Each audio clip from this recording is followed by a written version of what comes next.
Assalamualaikum warahmatullahi wabarakatuh. Hai teman-teman semuanya, kami dari kelompok 11 akan mempresentasikan hasil kerja kami mengenai kehadiran dan ragam idiom. Sebelum memasuki materi, saya akan memperkenalkan anggota dari kelompok ini. Yang pertama ada saya sendiri, Firdausi Hakimadia, kemudian ada Fikri Lukman Hakim, dan yang terakhir ada Finindia Rahmawati. Selamat menonton! Baik, saya akan memulai presentasi kehadiran dan ragam idiom. Kelompok kami membagi kehadiran dan ragam idiom menjadi 4 cabang penjelasan. Yang pertama yaitu pengertian idiom, yang kedua ciri-ciri idiom, yang ketiga contoh idiom, dan yang terakhir ragam idiom. Pengertian idiom. Menurut Saussure 1916, terjemahan Rahayu Hidayat 1988 halaman 221, menyatakan idiom adalah ungkapan beku yang tidak dapat diubah oleh adat bahasa dan menimbulkan makna khas.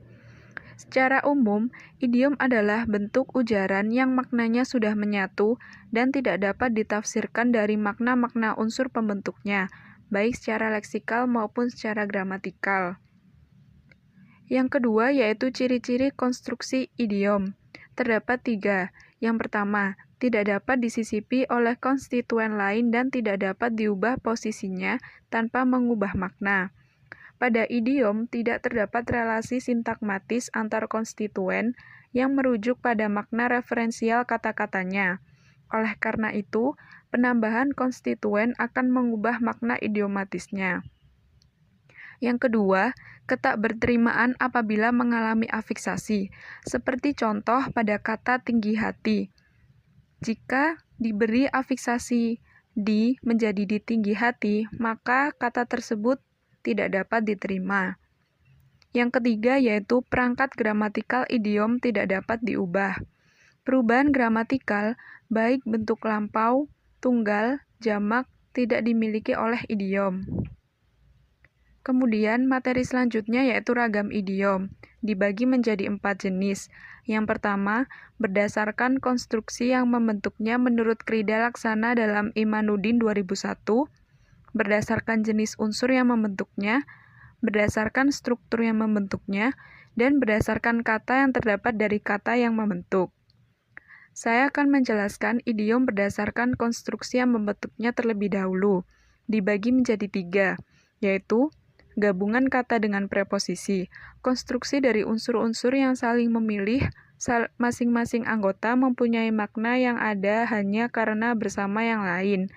Yang kedua, gabungan kata dengan kata, konstruksi yang maknanya tidak sama dengan gabungan makna anggota-anggotanya. Untuk gabungan kata dengan preposisi dan gabungan kata dengan kata memiliki contoh dalam terjemahan bahasa Arab, sehingga kami tidak menyisipkan contoh tersebut pada PPT. Yang terakhir yaitu peribahasa, ungkapan yang bisa diterjemahkan dengan penerjemahan parafrase atau pengungkapan bebas mutlak, dapat juga digunakan ungkapan bahasa sasaran yang selaras. Seperti contoh ungkapan gali lubang tutup lubang yang memiliki arti secara harfiah dan secara idiomatis. Secara harfiah, ungkapan tersebut mempunyai makna, seseorang menggali lubang, berarti ia membuat suatu masalah. Kemudian, ia mengatasi masalah tersebut dengan membuat masalah baru. Namun, secara idiomatis, maknanya menggambarkan keadaan seseorang yang hidup dengan berhutang, tetapi tak sanggup membayarnya. Kemudian, ia berhutang ke orang lain lagi untuk membayar hutang yang lama. Jenis idiom selanjutnya yaitu berdasarkan jenis unsur yang membentuknya. Yang pertama, idiom yang terdiri dari bagian tubuh, unsur-unsur yang membentuk diri manusia, seperti contoh 4 mata yang berarti berbicara antara 2 orang. Yang kedua, idiom yang terdiri dari kata indera. Idiom dibentuk dari perubahan kegiatan tanggapan indera satu ke indera yang lain. Contohnya yaitu berita hangat, yang berarti berita yang sedang terjadi atau sedang hangat dibicarakan. Yang ketiga yaitu idiom nama warna. Idiom yang menggunakan nama-nama warna sebagai unsur leksikalnya, seperti contoh meja hijau yang berarti pengadilan. Selanjutnya, idiom nama benda alam. Idiom yang menggunakan nama-nama benda alam sebagai unsur leksikalnya. Sebagai contoh, tanah air yang berarti negeri tempat kelahiran. Kemudian, idiom nama binatang. Unsur leksikal yang membentuk idiom berhubungan dengan binatang, bagian-bagiannya, dan sifat binatang tertentu yang diperbandingkan dengan sifat-sifat manusia yang tampak dengan unsur-unsur tubuh hewan, seperti contoh, akal kancil yang berarti cerdik.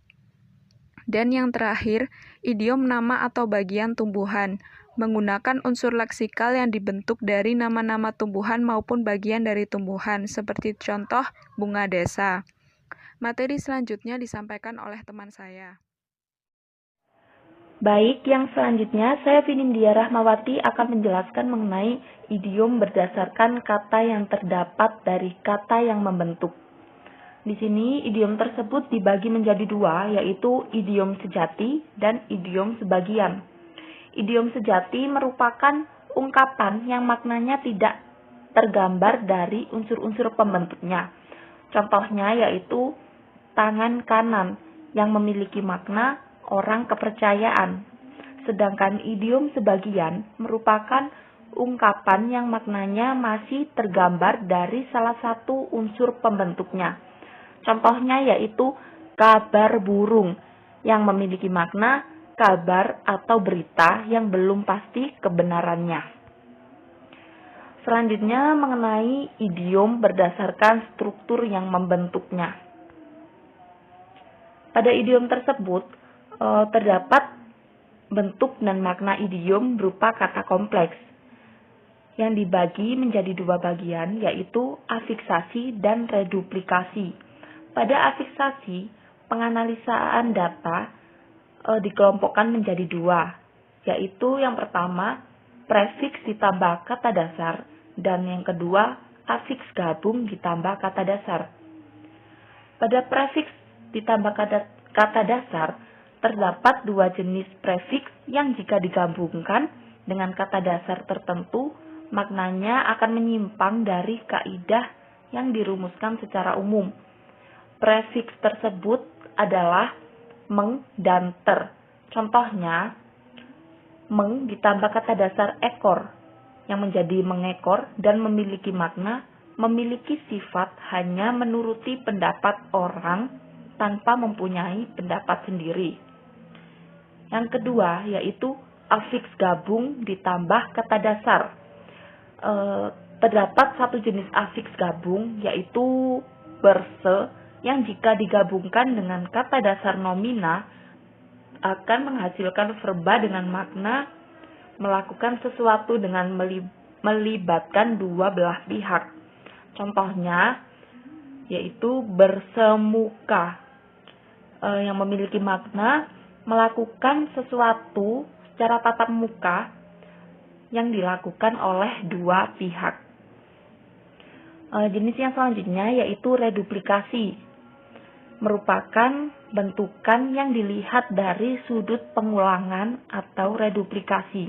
Contohnya yaitu mata-mata yang memiliki makna alat atau orang yang menjadi kelengkapan suatu organisasi untuk pengawasan. Dan selanjutnya yaitu bentuk dan makna idiom frasal. Yang pertama yaitu berupa idiom verbal. Idiom verbal di sini dibagi menjadi dua, yaitu yang pertama unsur verba ditambah nomina dan yang kedua unsur adverbia ditambah verba. Pada unsur verba ditambah nomina ini terdapat dua jenis juga, yaitu verba proses dan verba keadaan. Pada verba proses yang pertama yaitu gabungan verba ditambah nomina yang mengandung makna menjadi. Contohnya yaitu naik darah yang memiliki makna menjadi marah. Yang kedua yaitu konstruksi gabungan verba ditambah nomina yang mengandung makna menjadikan atau membuat. Contohnya yaitu berutang budi dengan makna menjadikan orang yang menerima kebaikan orang lain. Verba selanjutnya yaitu verba keadaan. Yang pertama yaitu konstruksi gabungan verba keadaan ditambah nomina yang mengandung makna menjadi. Contohnya, kecil hati yang memiliki makna menjadi tersinggung. Dan yang kedua yaitu konstruksi gabungan verba keadaan ditambah nomina yang mengandung makna memiliki sifat atau bersifat. Dapat dilihat pada contoh yaitu besar lambung yang memiliki makna bersifat suka yang banyak, terutama dalam hal makan. Dan contoh selanjutnya yaitu berat kaki yang memiliki sifat bersifat malas bekerja. Baik, untuk penjelasan yang selanjutnya akan dilanjutkan oleh teman saya, Fikri. Baik, saya Fikri Lukman Hakim akan menjelaskan materi selanjutnya tentang unsur adverbia ditambah verba. Unsur adverbia ditambah verba ini dibagi menjadi dua. Yang pertama, idiom verbal dengan menggunakan kata sudah yang mengandung makna sudah terjadi, seperti tampak pada contoh berikut ini. Istri pengusaha Subronto Laras, Nyonya Emiani, tadi pagi sudah berpulang ke rahmatullah. Dalam bahasa Indonesia, ada kalanya orang menggunakan bentukan sudah berpulang ke alam baka, sudah berpulang ke asalnya, dan sudah berpulang ke rahmatullah, seperti yang digunakan pada contoh di atas tadi, untuk menyatakan bahwa seseorang telah meninggal dunia. Kemudian yang kedua yakni idiom verbal dengan menggunakan kata sedang atau tengah yang mengandung makna dalam keadaan terjadi, seperti pada contoh berikut ini. Bintang sinetron Tia Ivanka saat ini tengah berbadan dua. Tengah berbadan dua ini bermakna seseorang yang sedang mengandung, yang di dalam tubuhnya ia sedang mengandung bayi. Oleh karena itu ia disebut berbadan dua. Baik, selanjutnya yakni bentuk dan makna idiom frasal yang kedua, yaitu idiom nomina. Idiom nomina ini mempunyai dua unsur. Unsur yang pertama yaitu unsur nomina ditambah nomina, dan unsur yang kedua unsur nomina ditambah adjektiva. Baik, pada unsur yang pertama yakni unsur nomina ditambah nomina mempunyai tiga konstruksi.